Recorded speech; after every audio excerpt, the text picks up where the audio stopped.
So hello, welcome back. So today we are going to talk about something because I got a question, or maybe I should say when people are coming over to Facebook from other cameras, one of the complaints that they are having about the mirrorless cameras is having dust on their sensor, and they typically get a few replies like do I need to bring it to the store, or just use a wet wipe to clean it up, and or use your blower.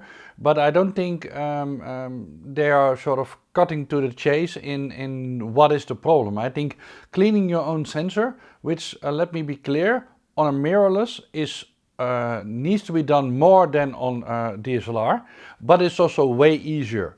And I think one of the biggest problems that people don't talk about is that it's quite scary to go into your camera, which you just paid a lot of money for, and do some of these things. I do think it's needed. It just makes your life a lot easier, and it should not be scary. So what I'm trying to do today is convince you how to clean, I would argue, 99.5% of the dust on your sensor without really going to the, let's say, the upper levels of scariness.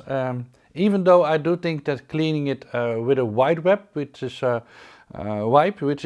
let's say, the more extreme solution, is actually that bad. It's something that you can do yourself, but my main point is I don't think it's needed for 99.5% of the cases. So I want to showcase what to do on a mirrorless camera before you get to that step. And I can totally understand that if you don't feel comfortable with the last step, so doing a wet wipe, because then you are physically much more involved with touching your sensor, then bringing it to the shop is totally fine. I think it's not a bad idea. My guess that you probably need to do that maybe once a year. So on each camera body, I think I've done it 2 times maybe. So let's get going.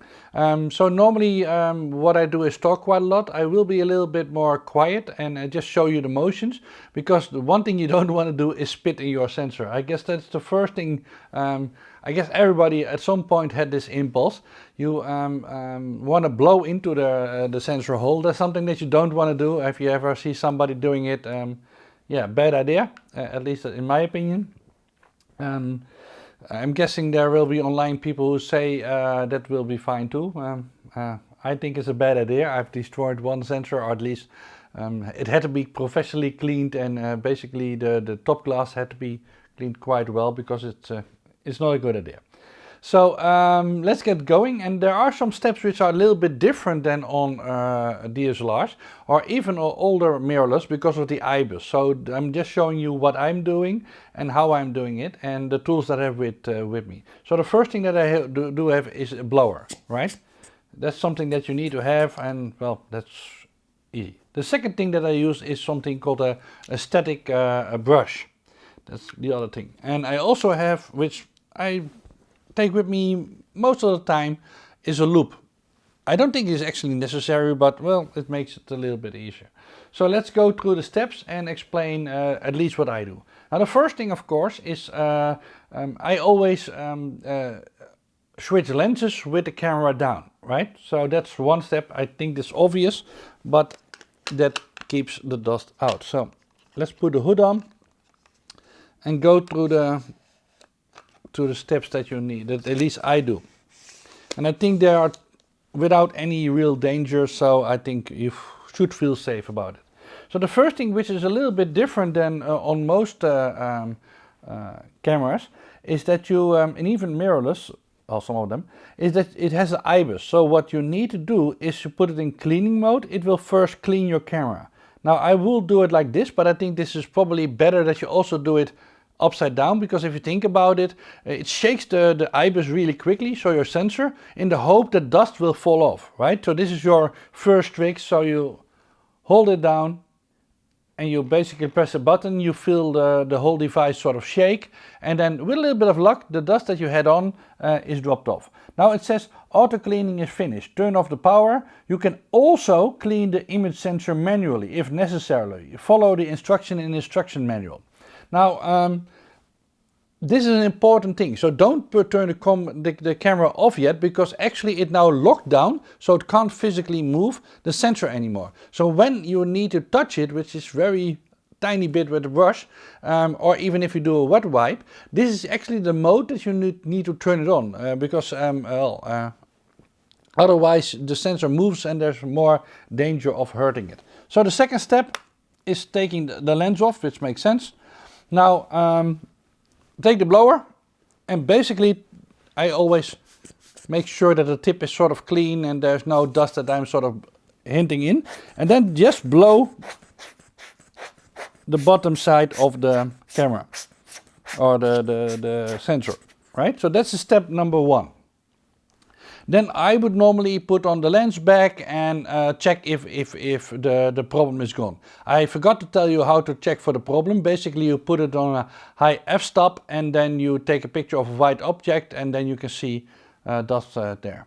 So the second thing that I do, if that doesn't help, and most of the time I do these things anyway, is turn over the camera, and you can use something like this, and you can check if there's anything on your sensor, right?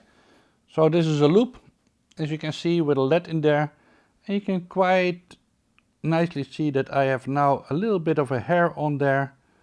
So you can see all the small sort of stuff, right?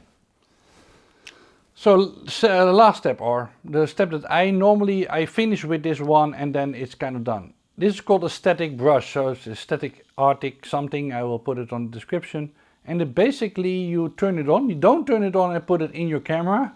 The idea is that you kind of statically load this, so that if you touch a surface, right, like the sensor, really softly it will pick up the dust that's on the sensor, right? So that's the whole idea. So what I do is I brush it like this and like this very carefully in the sensor. And I know where one of the dust specks is.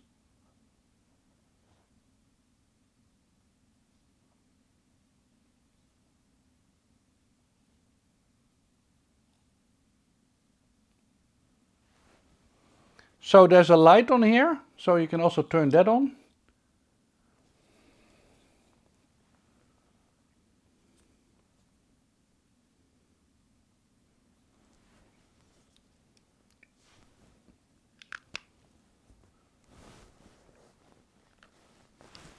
Put the lens back on.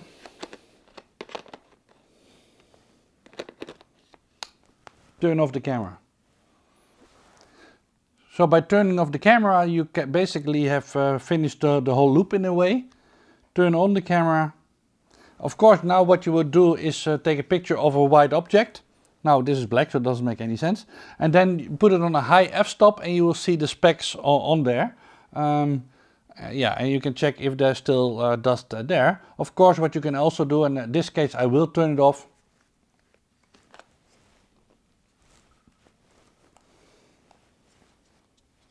Take my loupe again.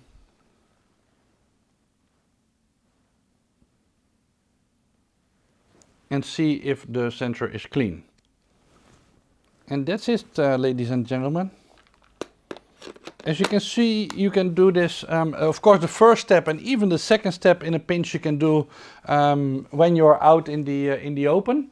But I mean out in the open, I would not do it when I'm really in a non-protective space, but in a hotel room it will be easier, or just when you're sitting inside taking a coffee break. If you're careful, this should be fine, and it will take off the bigger stuff.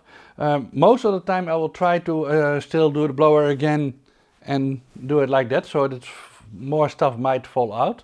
But that's it. It's not really that scary, because the biggest thing that we did is kind of really softly touch the brush on the sensor.